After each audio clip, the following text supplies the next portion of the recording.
So let's go ahead and add a door lock to our Z-Wave network. First thing we want to do is make sure we're on the home screen. Highlight Automation, and then go to the toolbox. What we're going to do first is exclude the door lock that we're using since it's been used on another network previously. We'll highlight Exclude Devices. Then we'll go over to our door lock and press the button.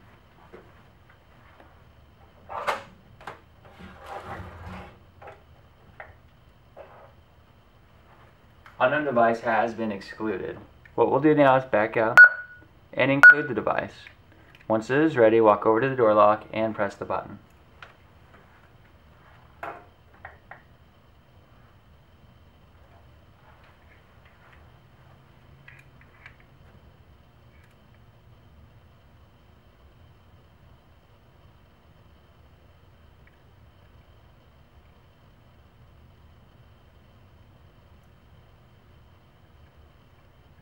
A door lock can take up to a minute to be found and discovered.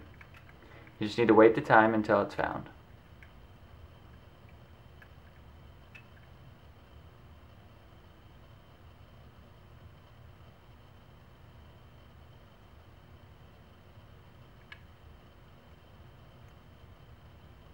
Once the door lock has been found,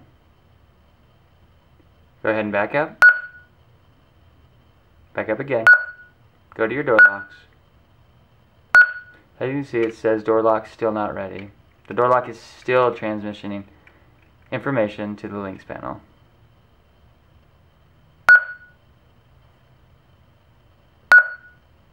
Now that it's ready, we can find the door lock and click on Edit.